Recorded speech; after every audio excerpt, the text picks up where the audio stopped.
What if the most dangerous royal threat was not hidden inside Buckingham Palace, not whispered inside Kensington Palace, and not leaked by a disgruntled courtier, but left sleeping inside the digital remains of a shuttered Toronto restaurant? That is where this entire alleged scandal begins. Not with a crown, not with a tiara, not with a palace balcony, but with an abandoned server system. An old laptop and a backup hard drive from 2015 and 2016. The restaurant had once been connected to chef Corey Vitiello, Meghan Markle's former partner before Prince Harry entered her life, and when that place was gutted for remodeling, the forgotten electronics were reportedly tossed aside, sold cheaply, and never erased. One careless mistake allegedly opened a door into something far bigger than romance, far darker than celebrity gossip, and far more dangerous than one family argument. Because if the claims are true, this was not merely Meghan's past returning. This was a digital ghost, waking up with the power to shake the House of Windsor. The moment a local electronics merchant powered up that neglected hard drive, the story reportedly changed from junk shop curiosity into a royal emergency. He expected restaurant files, old menus, supplier records, ordinary traces of a dead business. Instead, according to the claims, he found thousands of private conversations, personal emails, and extensive journal entries that appeared to map a much more disturbing timeline. This was not just about Meghan's final fractured months with Corey Vitiello. The alleged files were said to reveal a step-by-step strategy to enter London's elite circles, gain access to Prince Harry, and use the British monarchy as the final prize. And the most explosive detail was the timing. This alleged plan was reportedly being written and adjusted while Meghan was still living with Vitiello in Toronto. Suddenly, the public fairy tale risked becoming something else entirely. Not an accidental love story, but a long operation finally reaching its target. That is why the discovery allegedly became more than embarrassment. It became institutional security. A royal scandal can survive whispers, affairs, photographs, and press feuds. But this was presented as something different. The alleged recorded birth of a lie. If even part of it were believed, it threatened to recast Meghan's entrance into the royal family as a calculated move for position, wealth, status, and global power.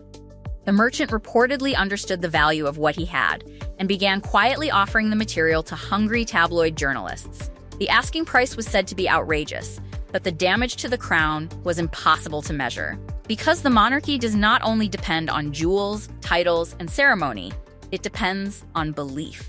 And if the public believed that Prince Harry had not been chosen for love, but used as the final doorway into royal power, the wound would not land only on Meghan. It would land on Harry, William, King Charles, and the credibility of the crown itself. When intelligence from Canada reached Prince William, it allegedly did not arrive as gossip. It arrived like a 5-alarm fire. Inside Kensington Palace, William sat with his media and security teams, but those around him reportedly did not see panic. They saw cold fury. This was not simply a brother defending Harry from humiliation. This was a future king, looking at what he believed was an existential attack on the institution he had been trained since childhood to protect. Diana's tragic battle with the press had shaped him. The collapse of royal trust had haunted him. And now, according to the claims, William saw a new kind of danger. Not a tabloid ambush from outside the palace, but an alleged internal breach built through charm, marriage, titles, and public sympathy. Older royals might have relied on private denials and press secretaries. William allegedly chose something sharper. He moved like a commander. His first move was direct, personal, and ice cold. William reportedly wrote a secure email to Meghan Markle's private address in Montecito, California. There was no family warmth, no soft language, no attempt to sound like a forgiving brother-in-law. The message allegedly began by telling Meghan that his office had been informed by media sources that a significant amount of her personal data was being offered to tabloid outlets. He stated that the contents appeared to refer to plans involving access to the royal family and Prince Harry personally. Then came the line that revealed his true priority. No detail of the scandal could be allowed to damage the reputation, dignity, or public image of the British royal family. Meghan was ordered to explain immediately, seriously, and truthfully. But from Montecito, there was silence. No denial, no explanation, no answer. That silence allegedly became the clue that changed everything. In London, it was not treated as delay. It was interpreted as danger.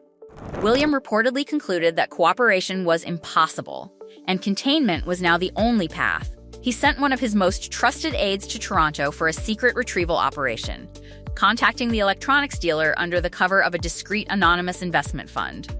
There was no messy bidding war, only a swift transaction involving a huge sum said to eclipse any media offer. The hard drive was purchased, secured, and flown to London with extreme caution. The second it entered palace hands, the weapon was removed from the market. But that also meant the most dangerous archive of Meghan's alleged past now belonged to the one man she could least afford to face: Prince William. Once the drive was secured on palace grounds, William reportedly inspected the contents himself.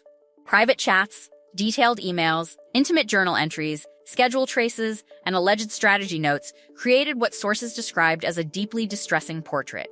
The files allegedly suggested Meghan saw Prince Harry as a tool, a puppet, a necessary instrument to access royal wealth, priceless assets, and an unmatched global platform. The claim was brutal: lock in the position, extract financial and social value, and transform royalty into a launchpad for personal ambition. By then, the hard drive was no longer forgotten restaurant debris. It was a locked and loaded royal weapon sitting inside the palace, and William, shaken but armed, had to decide whether this secret would remain buried, or whether Meghan's entire royal story was about to be rewritten forever. The palace may have believed the digital threat had been contained, but according to the narrative presented in the source, the hard drive was only the beginning. Just as the alleged archive disappeared behind royal walls, a completely different witness suddenly emerged from the shadows. This time, it was not a forgotten computer. It was a man claiming to have been the former assistant to Chef Corey Vitiello. His public statement transformed what had been a quiet online rumor into an international firestorm. He claimed he could no longer stand by, while the public continued believing what he described as Meghan Markle's carefully polished public image. More importantly, he insisted his knowledge was not limited to Meghan's life before Prince Harry. According to him, the pattern allegedly continued long after she became the Duchess of Sussex, creating the impression that the palace had secured one source of evidence only for another to appear unexpectedly in public. The assistant's allegations immediately escalated the crisis because they shifted attention away from the hard drive itself and toward alleged human behavior that supposedly stretched across several years. He claimed Meghan never truly cut contact with Corey Vitiello after joining the British royal family. Instead, he alleged she secretly continued calling him, messaging him, and finding opportunities to maintain communication whenever she wanted. If that allegation alone created questions, the next accusation pushed the story even further. According to the statement, these contacts were supposedly not driven by friendship or nostalgia. Instead, Meghan allegedly relied upon Vitiello as an unpaid culinary consultant, asking him to prepare complete menus for projects connected first to the TIG and later promotional activities surrounding the Arkawell Foundation.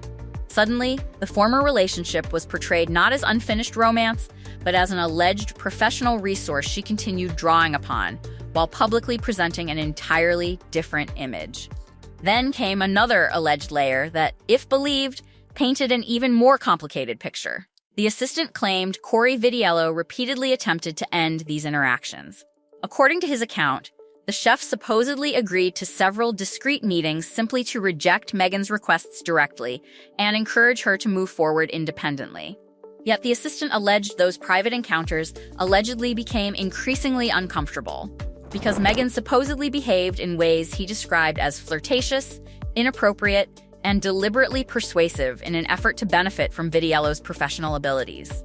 Whether true or not, the accusation dramatically shifted public focus. The conversation was no longer centered only on archived emails or alleged journals. It became a debate about whether private conduct matched the carefully managed public identity that millions around the world had accepted. That accusation fundamentally changed the direction of the controversy described in the source. The palace balcony, state banquets, royal tours, and public ceremonies were suddenly reframed by critics as only one stage of a much longer strategy. According to those promoting the allegations, Meghan was supposedly not planning permanence, but preparing alternatives while still carrying out royal duties. Whether the claims could ever be substantiated became almost secondary to the public narrative forming around them. The assistant described what he considered a personality constantly preparing multiple contingency plans, calculating future moves well in advance, and ensuring every relationship retained potential strategic value. The hard drive had allegedly exposed planning. The assistant now claimed to expose behavior that appeared to match it. Facing simultaneous allegations from both digital material and human testimony, Meghan Markle eventually responded through her solicitors. Her statement rejected every accusation completely. She described the reports as malicious fabrications designed specifically to destroy both her personal reputation and her family. She insisted every alleged secret photograph, every purported handwritten letter, and every public claim formed part of a coordinated smear campaign. She argued the images had been manipulated through selective angles and technology to create misleading impressions, while insisting the handwriting attributed to her had been forged. The statement concluded by maintaining that her life with Prince Harry in California remained happy and strong, and confirmed she intended to pursue legal action against those responsible for spreading the allegations. Yet, according to the source narrative, the denial failed to reverse public momentum. Online discussion intensified rather than diminished. Commentators connected the fresh accusations with earlier controversies, including palace staff bullying allegations and conflicting public narratives surrounding the Oprah interview and the Netflix documentary. Instead of calming debate, critics claimed the statement deepened public skepticism. Supporters defended Meghan, while opponents argued the denial arrived too late to change perceptions that had already hardened. As attention shifted toward London once again, Prince William reportedly reached the conclusion that public relations were no longer enough. According to the source, he prepared one final communication that would allegedly draw a permanent line between the crown and any future controversy surrounding Meghan Markle. The hard drive was now locked inside palace protection. The alleged evidence battle had entered an entirely new phase, and the next move, if the claims are accurate, threatened to redefine the future relationship between Montecito and the monarchy forever.